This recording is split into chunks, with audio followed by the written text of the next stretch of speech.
Saudara-saudara, masyarakat Banten tidak sendiri, betul? Betul. Masyarakat Banten tidak sendiri. Mereka tidak berjuang sendiri, saudara-saudara. Mereka tidak akan berjuang sendiri. Saudara-saudara, pagar laut 30,16 km dipagar. Kemudian ketika Nusron Wahid mengeluarkan, Menteri ATR mengeluarkan siapa yang memiliki SHB atau apa itu SHB, di situ ada dua anak, dengan dimana anak perusahaan ini merupakan induk daripada perusahaan Agung Sedayu Group milik Aguan, saudara-saudara. Jadi tidak ada lagi tawar menawar. Hadirin sekalian, saya sampaikan, hei Aguan, ini bukan masalah rasis, bukan. Ini bukan masalah etnis, bukan. Ini bukan masalah agama, bukan. Hei Aguan, saya sampaikan kepada kamu, Aguan, walaupun engkau punya segala-galanya, engkau punya uang, harta yang berlimpah, engkau bisa beli oknum-oknum pejabat, engkau bisa beli oknum-oknum perangkat-perangkat negara dengan kau punya uang. Walaupun kau bisa beli partai-partai politik atau oknum-oknum anggota dewan, wahai Aguan, kau punya uang, kau punya harta, kau punya segala-galanya, akan tetapi ingat, selama kami pemuda-pemudi Islam Indonesia, kami bangsa dan rakyat Indonesia yang telinga kami selalu terbuka untuk mendengar jeritan-jeritan saudara-saudara kami, telinga kami terbuka mendengar jeritan, teriakan, merasakan penderitaan, kesengsaraan saudara-saudara kami di Banten, maka selama itu kami pemuda-pemudi Islam, kami pemuda-pemudi Jawa Barat akan berada di barisan paling depan melawan engkau sampai titik darah penghabisan, saudara-saudara. Laisa syai'un azza minal ilm. Tidak ada sesuatu apapun yang lebih mulia, yang lebih agung daripada ilmu. Qul hal yastawil ladzina ya'lamuna wal ladzina la ya'lamun. Katakanlah, apakah sama orang-orang yang berilmu dengan orang-orang yang tidak berilmu? Ay la yastawuna abada la fid dunya wala fil akhirah. Tidak akan pernah sama orang-orang yang berilmu dengan orang-orang yang tidak berilmu. Duduk dengan orang berilmu, duduk dengan orang alim, berkumpul dengan orang alim, dan berkumpul dengan selain daripada mereka tidak akan pernah sama, kata Allah, la fid dunya wala fil akhirah. Di dunia tidak sama, di akhirat pun tidak sama. Nah, saudara-saudara, kita duduk di sini mendengarkan nasihat-nasihat. Tadi Al-Habib Muhammad, Al-Habib Abu Bakar, Al-Habib Hanif telah memberikan nasihat-nasihat yang begitu luar biasa kepada kita. Nah, ilmu-ilmu yang beliau sampaikan itu, pulang dari ini majelis, engkau jadikan ilmu tersebut, engkau amalkan ilmu-ilmu yang beliau sampaikan, engkau amalkan dengan penuh keikhlasan. Saudara-saudara sekalian, kita duduk di ini majelis di saat hamba-hamba yang lain di luar sana mereka lalai dalam keadaan berbuat dosa, lalai dalam keadaan berbuat maksiat kepada Allah, mungkarat, dalalat, sayyiat, mukhalafat. Tapi kita duduk di sini, kita sedang mengingat Allah. Di saat hamba-hamba di luar sana malam minggu lalai, mereka mabuk, mereka narkoba, mereka melacur, mereka berzina. Kita duduk di sini untuk menanamkan dalam hati kita ta'alluq dan tasyawwuq, untuk menanamkan keterkaitan hati kita dengan baginda Nabi besar Muhammad, dan menanamkan kerinduan dalam hati kita kepada baginda Nabi besar Muhammad sallallahu alaihi wasallam. Satu contoh kerinduan yang begitu besar kepada baginda Nabi besar Muhammad. Ja'at imra'atun li Aisyah. Satu waktu datang seorang wanita kepada Sayyidatuna Aisyah radhiyallahu anha. Beliau berkata, "Ya Aisyah, ikshif li gabran Nabi sallallahu alaihi wasallam." Wahai Aisyah, bukakan bagiku kuburan Nabi Muhammad. Nabi Muhammad dikuburkan di kamar Sayyidatuna Aisyah. Fakashafat, kemudian dibuka pintu tersebut. Fadakhalat imra'atun fajalasat fabakat hatta matat. Wanita itu ketika dibuka kuburnya Rasulullah, dia masuk, dia duduk, jalasat, fabakat, dia menangis, hatta matat, sampai dia mati saat itu juga. Menangis, membawakan kerinduan kepada baginda Nabi besar Muhammad sallallahu alaihi wasallam. Kerinduan kita tidak sampai mati, saudara-saudara. Oleh karenanya ini adalah malam puncak kerinduan kepada Nabi Muhammad, maka jadikan Nabi Muhammad sebagai teladan, uswah, qudwah dalam kehidupan kita sehari-hari. Karena tidak ada idola yang lebih mulia, yang lebih agung selain daripada baginda Nabi besar Muhammad sallallahu alaihi wasallam. Dan sedikit saya tutup nasihat ini dengan sebentar lagi kita akan memasuki bulan yang mulia, bulan yang agung, bulan yang penuh dengan keutamaan, bulan yang penuh dengan kemuliaan. Syahrul Siyam, Syahrul Qiyam, Syahrul Quran, Syahrul Istighfar, Syahrul Taubah. syahrul segala macam, bulan yang penuh dengan keutamaan, bulan yang penuh dengan kemuliaan, bulan yang keutamaan itu hanya Allah berikan kepada kita sebagai umat Nabi Muhammad, tidak kepada umat-umat. Bahkan keutamaan-keutamaan yang ada di bulan Ramadan Allah berikan hanya kepada kita, tidak kepada umat-umat yang lain. Mulai dari perlipat gandaan amal di bulan Ramadan. Saudara-saudara, satu ayat Al-Quranmu di bulan Ramadan sama seperti kau membaca 10 ayat. Satu rakaatmu di bulan Ramadan, baik wajib ataupun sunnah, maka kau mendapatkan 10 kali lipat pahala. 10 rakaatmu sama dengan 100, 100 rakaatmu sama dengan 1000. Pelipat gandaan amal ini hanya Allah berikan kepada kita sebagai umat baginda Nabi besar Muhammad sallallahu alaihi wasallam. Maka bersyukurlah engkau dengan kedatangan bulan yang begitu mulia, bulan yang begitu agung, bulan yang dirindukan oleh para aulia, oleh para syuhada, oleh para as-salafus saleh, bulan yang dimana ketika bulan itu datang, para aulia, para ulama berkata, marhaban bil rahmah, marhaban bil ghafarah, marhaban bi itqin minan nar. Selamat datang wahai bulan yang penuh dengan rahmat, penuh dengan pengampunan, bulan yang Allah bebaskan hamba-hambanya dari api nerakanya Allah. Bulan yang dimana awaluhu rahmah wa awsatuhul maghfirah wa akhiruhu itqan minan nar. Bulan yang 10 hari pertama rahmat, rahmat yang Allah berikan di bulan Ramadan lebih banyak dibandingkan rahmat-rahmat di luar bulan Ramadan.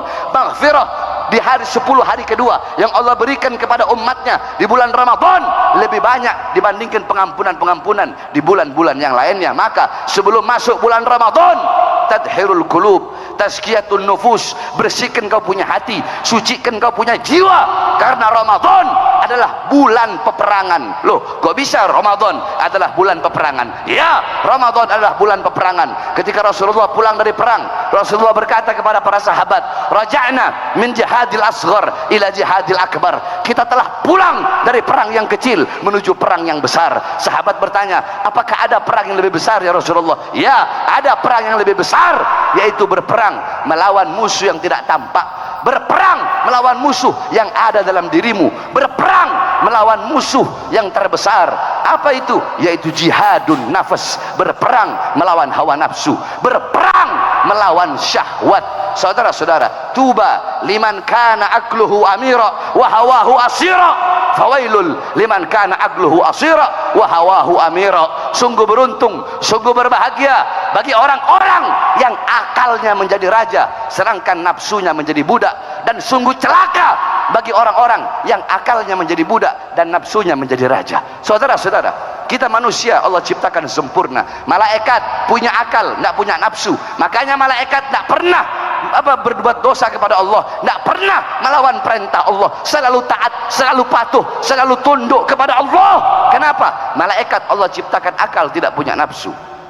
Sedangkan binatang otak punya tapi akal tidak punya. Allah ciptakan binatang nafsu tapi tidak akal. Makanya binatang, kalau itu kucing dia mau nyolong, dia mau apa, kambing makan rumput orang, binatang tidak punya akal. Sedangkan kita, apa-apa yang tidak dimiliki oleh malaikat kita punya. Apa itu? Nafsu. Apa-apa yang tidak dimiliki oleh binatang kita punya. Apa itu? Akal. Sehingga intinya, siapa orang yang akalnya menguasai hawa nafsunya, akalnya menguasai syahwat, akalnya menjadi raja, nafsunya menjadi budak, akalnya yang dimana akalnya bisa memperbudak syahwatnya, sehingga akal itu menghantarkan dirinya kepada ketaatan kepada Allah, kepatuhan kepada Allah, kepada ilmu, amal, ibadah, wara, khauf, ikhlas, sabar, takwa, zuhud, ibadah, qanaah, menuntut ilmu, duduk di majlis taklim, duduk berkumpul bersama para aulia, para solihin, orang-orang alim, para pewaris keilmuan Nabi Muhammad, penyambung lidah Nabi Muhammad, penerus perjuangan Nabi Muhammad. Maka akal yang seperti ini, akal yang menjadi raja dan nafsu menjadi budak, maka kedudukan orang-orang yang seperti itu lebih mulia daripada malaikat. Sebaliknya, orang-orang yang syahwat dan hawa nafsunya menguasai akalnya, syahwat hawa nafsunya memperbudak akalnya, sehingga akal diperbudak, condong kepada perbuatan dosa, maksiat, mungkarat, dolalat. Dia lebih memilih perkara-perkara yang memutuskan hubungannya dengan Allah daripada meninggalkan perkara yang memutuskan hubungan dengan Allah untuk Allah Subhanahu wa taala. Sehingga dia lebih memilih untuk meninggalkan perkara-perkara dunia, perkara-perkara yang tidak bermanfaat, perkara-perkara yang menjauhkan dia dari Allah. Dia lebih rela kehilangan harta, pangkat, jabatan, tahta, kekuasaan dunia karena Allah. daripada kehilangan Allah karena pangkat, jabatan, tahta dan kekuasaan. Saudara-saudara, orang-orang yang dimana akal menguasai akal dikuasai syahwat, syahwat hawa nafsu menguasai akalnya, kedudukan itu orang lebih rendah daripada binatang. Saudara-saudara, nah saudara-saudara, anna syahwata tusayyirul muluka abida was sabra yusayyirul abida muluka. Alam tara Yusuf wa Zulaikha, alam tara Yusuf wa Zulaikha, sesungguhnya hawa nafsu bisa menjadikan raja menjadi budak, sedangkan kesabaran bisa menjadikan budak menjadi raja. Tidak pernahkah kau mendengar dan melihat kisah Nabi Allah Yusuf dan Siti Zulaikha? Nah, Ramadan adalah bulan bagi kita berperang melawan hawa nafsu, berperang melawan syahwat, melatih kesabaran. Dengan apa? Dengan menahan diri dari lapar. Lapar adalah sunnah para nabi, lapar sunnah para rasul, lapar itu adalah sunnah para aulia, lapar itu syiarnya para aulia. Saudara-saudara, Sayyidatuna Aisyah ketika berdiri depan kuburnya Rasulullah, apa kata beliau? Ya man lam yalbisal harir wa lam yanam alal firashil wathir, ya man kharaja minat dunya wa lam yashba' batnahu walau bi khubsis sa'ir. Wahai seorang manusia yang wafat, yang meninggal dunia, walam yashba' batnahu, yang meninggal dunia, yang wafat dalam keadaan perutnya kosong, belum masuk sesuatu apapun walaupun sekedar roti yang kering. Syekh Abdul Qadir Jailani pernah kelaparan sambil beliau ngerangkak di padang pasir memakan pucuk-pucuk daun. Al Habib Zain bin Ibrahim bin Smith, saudara-saudara, beliau umur 80 tahun lebih, tetapi lambung beliau bagaikan lambung bayi. Kenapa? Karena beliau selalu menahan diri, beliau selalu dalam keadaan lapar. Begitupun para aulia-aulia, para orang-orang soleh, para kiai-kiai, para ustadz-ustadz, para ulama-ulama salaf. Karena lapar itu bisa menjadikan wasilah, bisa menjadikan perantara bagi engkau untuk menguasai engkau punya hawa nafsu dan menguasai engkau punya syahwat.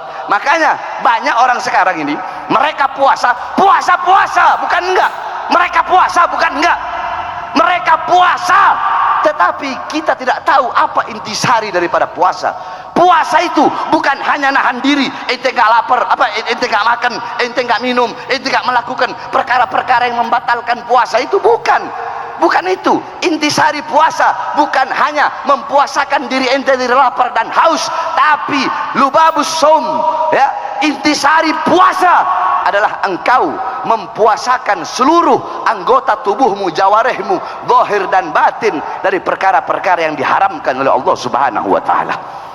Intisari puasa bukan hanya menahan diri dari lapar dan haus, tapi puasakan kedua mata kamu, tahan kedua mata kamu untuk memandang perkara-perkara yang haram, yang dilarang oleh Allah, yang dimurkai oleh Allah, yang dimurkai oleh Rasulullah. Tahan, puasakan telinga kamu untuk mendengar riba, mendengar fitnah, mendengar perkara-perkara yang diharamkan oleh Allah. Puasakan lidahmu dari berbohong, dari berdusta, dari namimah, dari riba. Puasakan kedua tanganmu dari mencuri, dari merampok, dari korupsi, dari merampas harta orang, merampas hak orang lain. Puasakan kedua kakimu daripada melangkah ke tempat-tempat yang haram. Itulah intisari puasa. Dan orang-orang yang menahan diri, menahan jawarih, anggota tubuhnya, zahir maupun batinnya, menjaga hatinya dari apa? Dari sifat riya, hasud, sombong, ujub. Orang-orang seperti inilah yang pantas pada 1 Syawal diberi gelar yang mendapatkan yaumul fallah, orang-orang yang mendapatkan kemenangan. Sebab orang-orang yang mendapatkan kemenangan adalah mereka yang menang melawan hawa nafsunya, menang melawan syahwatnya.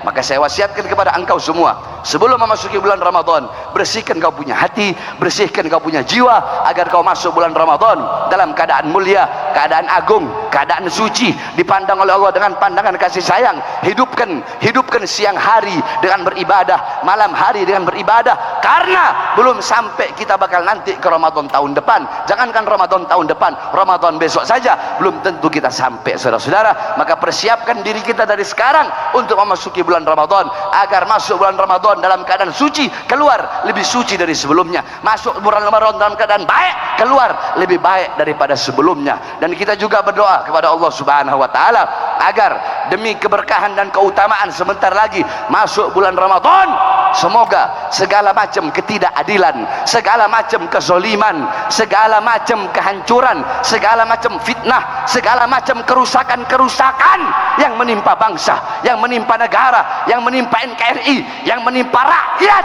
semuanya diangkat oleh Allah Subhanahu wa taala. Saudara-saudara, diangkat semuanya oleh Allah Subhanahu wa taala.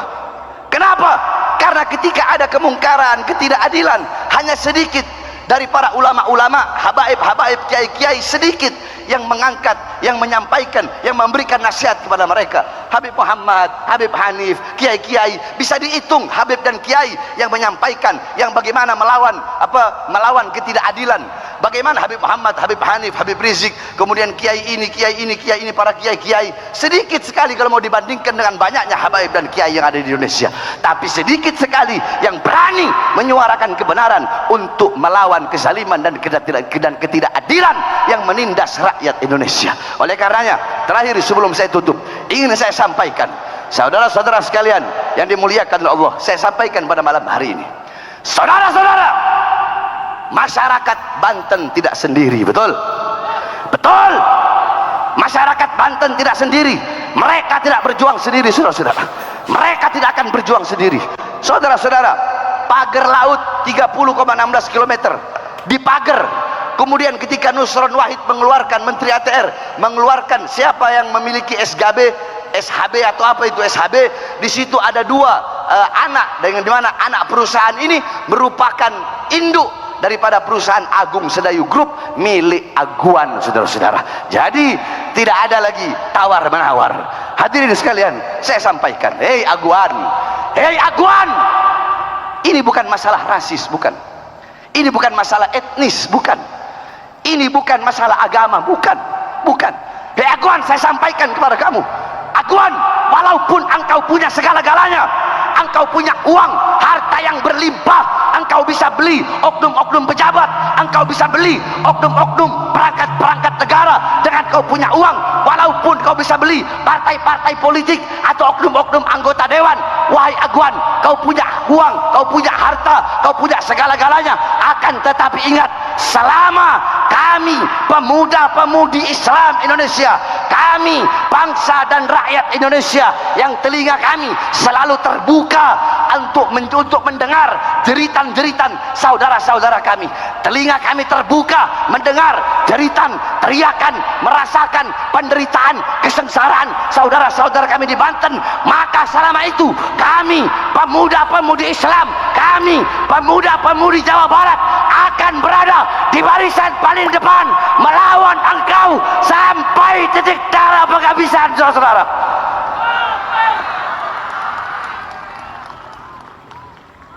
Tadi Habib Mahdi udah bilang jangan bahas PIK, cuma kan udah tahu kalau Bahar bin Smith nggak bisa diatur. Betul? Ini udah mau jam berapa ini? Udah ya?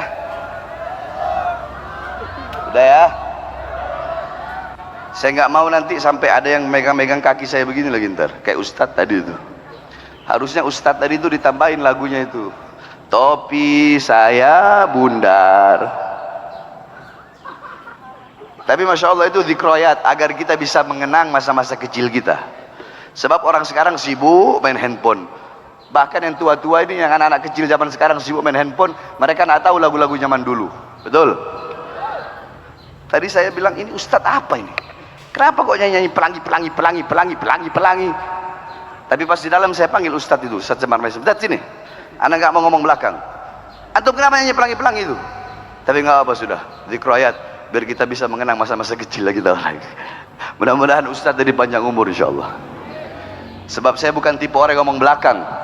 Saya orang tipenya ngomong depan-depan. Itu saya, saudara-saudara.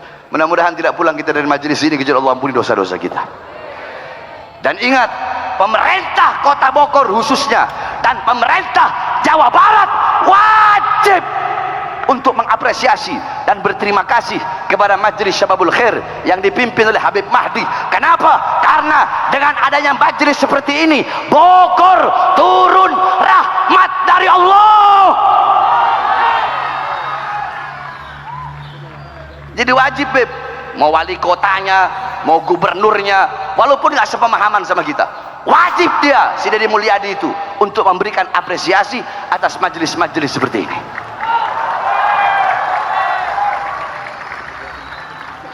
Coba lihat berapa puluh ribu orang, ratusan ribu orang sampai di luar ngumpul bersolawat kepada Nabi. Jangankan kalian jangankan ratusan ribu orang, satu orang saja yang bersolawat kepada Rasulullah. Dalam riwayat kuburnya Rasulullah itu ada satu malaikat yang Allah tugaskan untuk selalu menyampaikan solawat umatnya. Jadi malaikat ini ngomong, ya Rasulullah, fulan bin fulan, disebut kau punya nama satu persatu. Makanya kan tadi saya bilang, hamba-hamba yang tidak tampak lebih banyak yang hadir daripada hamba-hamba yang tampak. Kau punya nama, disebut satu persatu di hadapan kuburnya Rasulullah. Fulan bin fulan, fulan bin fulan, fulan bin fulan. Di bawah pimpinan Habib Mahdi, ada Habib Hanif, ada Habib Muhammad, ada Habib Abu Bakar, ada Ustadz Nabil yang tadi membawakan qasidah yang luar biasa. Mereka bersolawat kepadamu ya Rasulullah. Apa kata Rasulullah? Bawa salawat mereka menghadap Allah. Dibawa salawat kalian menghadap Allah subhanahu wa ta'ala. Allah bilang, akan aku ciptakan dari satu huruf dari salawat yang mereka baca. Contoh, ya Rabbi salli ala Muhammad, ya Rabbi salli alaihi wasallim.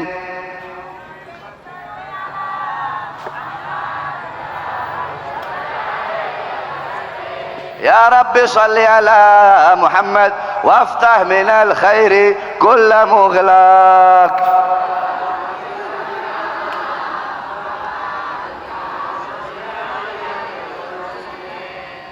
Ya Rabbi, ya satu huruf, alif satu huruf, ra satu huruf, ba satu huruf, ya satu huruf. Ya Rabbi 5 huruf. Dari setiap satu huruf, kata Allah, akan Allah ciptakan 360 malaikat yang punya 360 kepala. Setiap kepala punya 360 wajah, tiap wajah punya 360 mulut, tiap mulut punya 360 lidah, dan tiap lidah akan memohonkan ampun atas dosa-dosa orang yang bersalawat dan yang mendengar salawat tersebut. Dan malaikat itu tidak akan mengangkat kepala dari sujudnya sebelum Allah mengampuni seluruh dosa-dosa orang tersebut. Jadi dengan adanya kita duduk di sini bersolawat nimba ilmu, yang kanan kebagian, yang kiri kebagian, yang depan kebagian, yang belakang kebagian, bahkan yang tidak suka sama ini pengajian ikut mendapatkan keberkahan, kebaikan dan rahmatnya, saudara-saudara. Terus pemerintah giliran ada dangdut, ada artis, ada apa, ngasih apresiasi. Terus yang kayak begini nggak ada kasih apresiasi, pemerintah goblok kalau andaikan nggak mengasih apresiasi ini, saudara-saudara. Udah Habib Mahdi tenang, ada apa-apa Bahar bin Smith yang ditangkap, tenang aja. Sholat Rasul ibadah, sholat kepalanya ibadah. Sholat itu kepala ibadah, pemimpinnya amal ibadah. Semua amal ibadah yang lain itu mutabe, mengikut kepalanya sholat. Kalau kau punya sholat baik, kau punya sholat bagus, seluruh amal ibadah bakal baik, bakal bagus. Tapi sebaliknya, kita taghayyarul ru'us, taghayyarul mar'us. Kalau pemimpinnya rusak, maka yang dipimpin pun akan ikut rusak. Kalau kau punya sholat rusak sebagai pemimpin ibadah, sholatmu rusak, sholatmu tidak sempurna, sholatmu bolong-bolong, sholatmu hancur, maka seluruh amal ibadah yang lain bakal rusak, bakal hancur dan tidak diterima oleh Allah Subhanahu wa Ta'ala. Makanya perhatikan kau punya sholat, perbaiki kau punya sholat, didik kau punya anak-anak. Saudara-saudara, ini sekarang akhir zaman, fitnah di mana-mana, kerusakan di mana-mana. Orang-orang tidak lagi mengenal Allah, tidak lagi mengenal Rasulullah, tidak lagi mengenal Islam. Anak-anak kita, anak-anak kalian, anak-anak kita buta agama, buta Islam, buta Quran, buta iman, tidak kenal Allah, tidak kenal Rasulullah. Anak-anak kita pelacur, anak-anak kita mabok, anak-anak kita judi, anak-anak kita narkoba, bahkan judi online. Bukan hanya di masyarakat-masyarakat yang berada di kota-kota besar, masyarakat-masyarakat di desa-desa, bahkan semua ustadznya, kiainya, habibnya, ada aparat-aparatnya, polisinya, tentaranya, anak-anak mudanya, orang tuanya, semua rata-rata kecanduan judi online.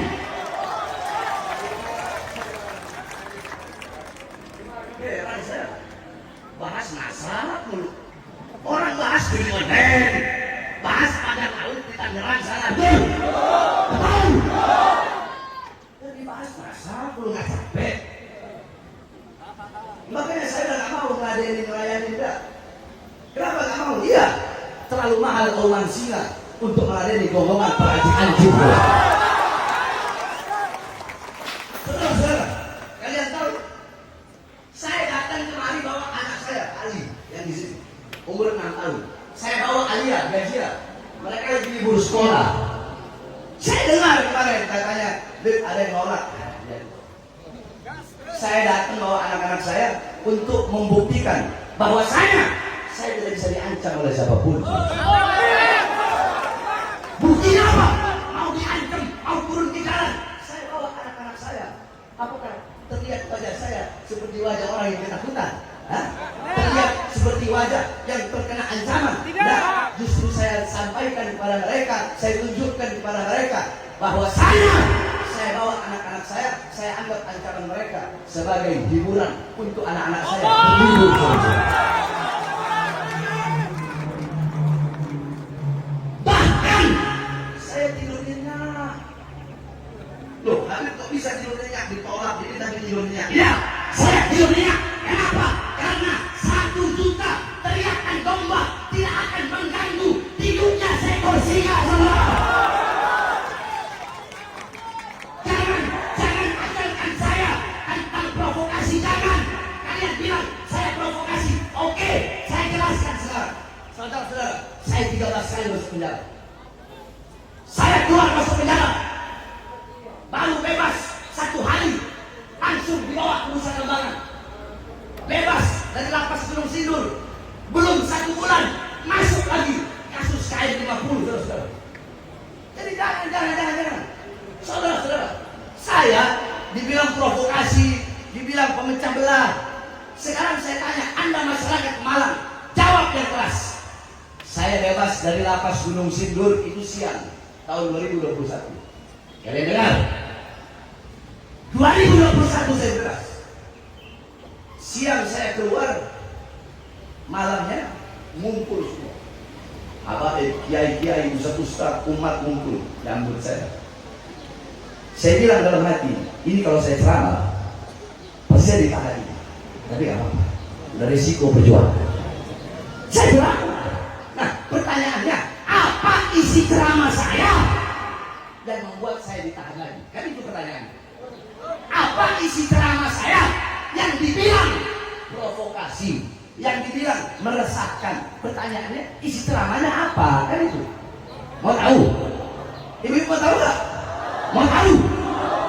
Waktu itu saya ceramah, saya bilang, hei Jokowi, hei Presiden, hei Panglima TNI, hei Kapolri, hei pejabat, hei aparat. Waktu itu musim corona, saya bilang, rakyat kalian kurung dalam rumah, tapi tidak kalian kasih makan, tidak kalian berikan kebutuhan pokoknya.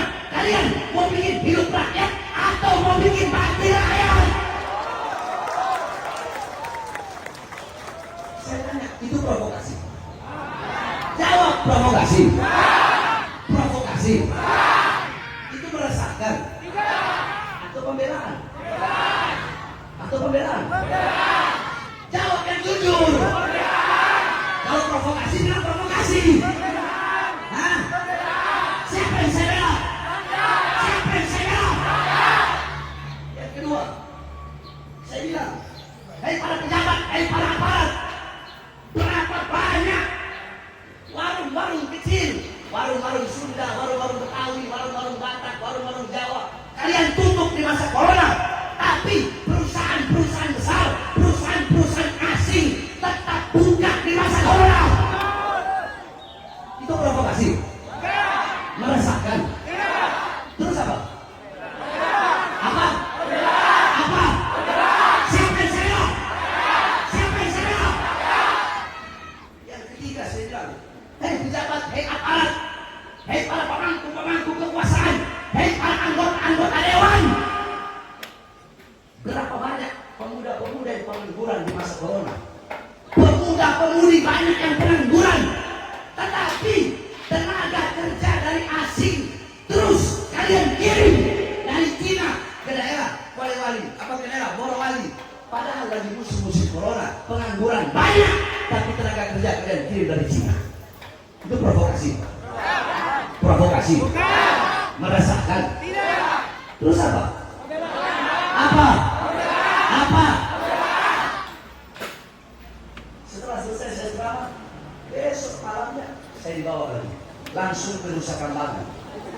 Tangan saya di borgol tangan, borgol perut, dari borgol tangan nyambung ke perut, dari borgol perut nyambung ke kaki sudah. Kenapa? Ya kan selama saya dulu yang membela bangsa dan rakyat.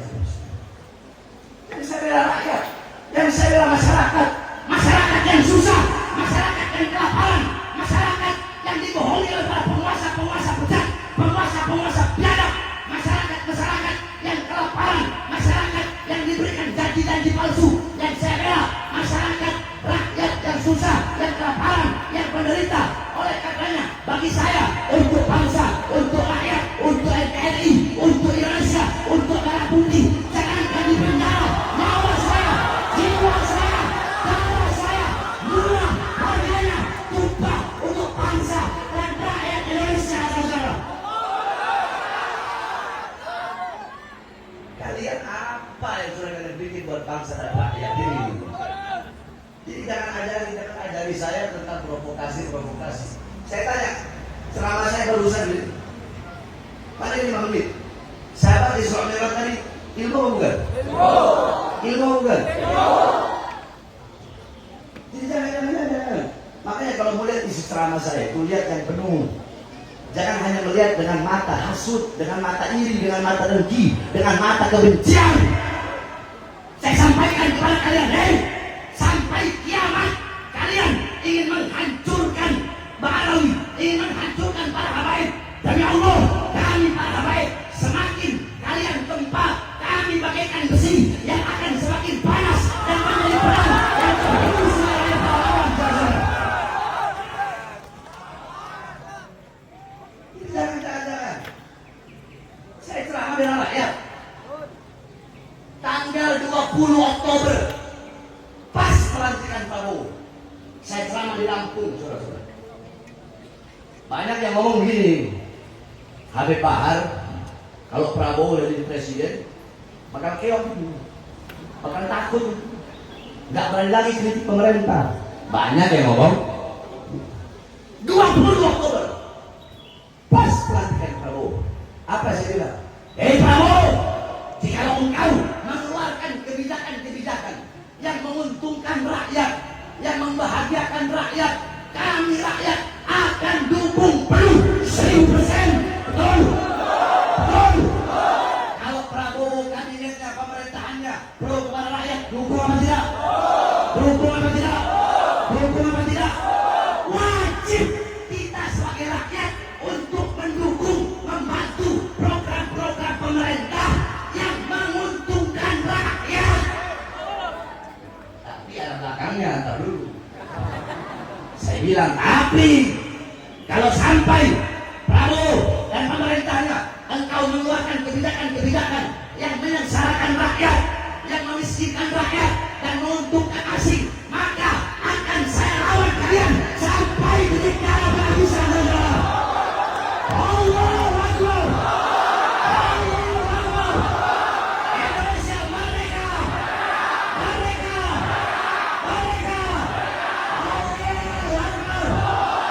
NKRI harga mati.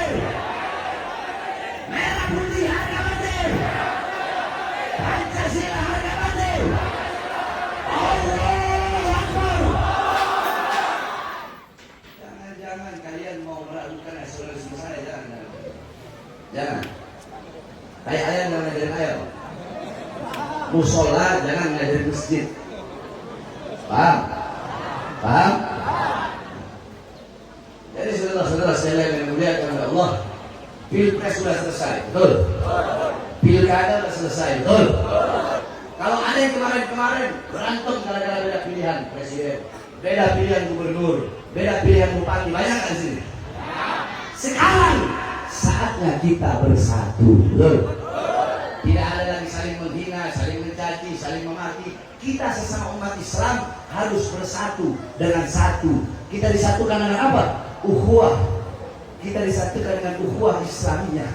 Adapun yang di luar Islam, yang Kristen, yang Buddha, yang Hindu, yang Katolik, walaupun mereka bukan saudara seagama, tapi mereka adalah saudara kita ukhuwah wataniyah, saudara kita sesama bangsa, satu bendera, satu tanah air, satu NKRI, dan satu merah putih. Jadi dahulukan bersatu. Dan terus di mana dibilangnya saya memecah belah, goblok? Hah? Para ustaz dan kiai bersama para habaib harus bersatu. Hanya orang bodoh yang terpengaruh dengan gonggongan anjing yang ingin memisahkan para habaib dengan para kiai. Kalau orang-orang yang pintar, ya, orang-orang yang pintar, mereka tidak akan terpengaruh dengan hal seperti itu. Makanya saya tidak mau bahas. Sekali lagi, saya tidak mau bahas. Kenapa? Karena walau bagaimanapun mereka adalah umat Nabi Muhammad SAW. Mereka umat Nabi Muhammad. Para ulama, para ustaz, para kiai sebagai pewaris keilmuan Nabi Muhammad. Para habaib sebagai pewaris darah daging Nabi Muhammad harus bersatu untuk sama-sama mengayomi umat, bukan untuk membuat perpecah belahan antara umat. Betul. Jadi kalau tanya Bet, gimana Bet tentang begal nasab? Kasihan, mereka umat Nabi harus dikasih hati. Betul. Mudah-mudahan Allah berikan hidayah. Alam tara jildal haqira mugabbalan bisaqafi lama ansara jildal mushafi. Tidak pernahkah engkau melihat, tidak pernahkah engkau mendengar kulit-kulit yang tidak berharga, kulit-kulit yang tidak bernilai, kulit-kulit itu dicium oleh bibir-bibir, dicium oleh mulut-mulut, ketika kulit itu menjadi sampul daripada ayat suci Al-Quran. Contoh, saya punya kambing. Kambing ini saya potong, kulitnya saya keringkan. Setelah saya keringkan, ini kulit kambing saya bagi menjadi dua. Kulit yang setengah saya bikin dompet atau saya bikin tas. Boleh nggak saya taruh di bawah? Jawab. Taruh di bawah boleh nggak? Megangnya harus punya wudhu apa enggak? Saya taruh dompet di belakang boleh nggak? Saya bakar boleh nggak? Kulit yang setengahnya lagi saya bikin sampul ayat suci Al-Quran. Boleh nggak dengan kulit yang pakai wudhu? Harus pakai wudhu. Ditaruh di tempat yang di bawahnya harus pakai akhlak, pakai adab. Kulitnya sama nggak? Dari kambing yang sama nggak? Tapi kenapa ketika kulit itu yang satu dibikin dompet, yang satu dibikin sampul ayat suci Al-Quran, perlakuannya berbeda? Karena yang dibikin sampul ayat suci Al-Quran, kulit itu menjadi mulia karena menyatu dengan sesuatu yang mulia. Apa itu? Ayat suci Al-Quran. Nah, kita ibarat kulit Nabi Muhammad adalah Al-Quran yang selesai. Kita menjadi mulia karena kita telah memuliakan baginda Nabi besar Muhammad. Bukan kita memuliakan Nabi terus kemuliaan Nabi bertambah. Nah, kemuliaan Nabi tidak akan bertambah. Karena kalau kemuliaan Nabi bisa bertambah, berarti kemuliaan Nabi juga bisa berkurang, saudara-saudara. Kemuliaan Nabi Muhammad, sekalipun lautan menjadi tinta, pohon menjadi pena, dipakai untuk menggambarkan dan melukiskan kemuliaan Nabi. Laut jadi tinta, pohon jadi pena, tidak akan sanggup melukiskan kemuliaan baginda Nabi besar Muhammad. Maka kalian duduk pada sore hari ini menjadi mulia karena memuliakan Nabi, menjadi agung karena mengagungkan Nabi. Kalian dipuji oleh para penduduk langit karena kalian duduk di sini memuji baginda Nabi besar Muhammad. Saudara-saudara, singkat, kita duduk di sini untuk mengenal satu peristiwa yang mulia, satu peristiwa yang agung, satu kejadian yang luar biasa. Perjumpaan antara hamba dengan Tuhannya, perjumpaan kekasih dengan kekasihnya, perjumpaan seorang makhluk yang paling mulia dengan Khalik penciptanya, yaitu perjumpaan Nabi Muhammad dengan Azizul Wahhab bila hijab. Nabi Muhammad berjumpa dengan Allah tanpa ada setitik pun penghalang. Saudara-saudara, ini pesantren Darul Muta'allimin akan saya kasih kepada khusus para santri-santri yang ada di sini. Saya sebelum membahas sesuatu pasti saya punya maroji. Maroji itu sandaran, saudara-saudara. Nah, dikatakan man arada taqadduma fa'alaihi bi kutubil mutaqaddimin, faman arada ta'akhura fa'alaihi bi kutubil mutaakhirin. Siapa orang yang ingin maju pemikirannya, keilmuannya, kalian ingin terdepan dalam masalah ilmu, maka berpegang teguhlah kepada kitab-kitab ulama-ulama salaf terdahulu. Nah, ada beberapa kitab-kitab yang menjelaskan tentang Isra wal Mi'raj. Karena kalau saya menjelaskan Isra wal Mi'raj sampai besok malam nggak bakal kelar, saudara-saudara. Jadi saya sebutkan kitab-kitabnya. Nah, nanti saya akan jelaskan intisari, lubang daripada Isra wal Mi'raj. Dalam kitab As-Siraj Al-Wahhaj fi Haqa'iqil Mi'raj, karangan Al-Imam Abu Ishaq Muhammad bin Ibrahim An-Nu'mani Asy-Syafi'i. Kemudian ada kitab Al-Mi'raj, karangan daripada Imam Abdul Karim Al-Qushairi. Kemudian ada kitab Ar-Risalah fil Mi'raj, karangan Al-Imam Abdul Hasan Ali bin Muhammad Al-Lakhmi. Kemudian ada kitab Ayatul Kubra fi Syarah Qissatil Isra, itu karangan Al-Imam As-Suyuti. Kemudian ada kitab Al-Ayah Az-Zahimah Al-Bahira fil Mi'raj Sayyidu Ahli Dunya wal Akhirah, karangan Al-Imam Al-Hafidh Syamsuddin Muhammad bin Yusuf Asy-Syami Ad-Dimashqi. Satu lagi kitab beliau Al-Ayat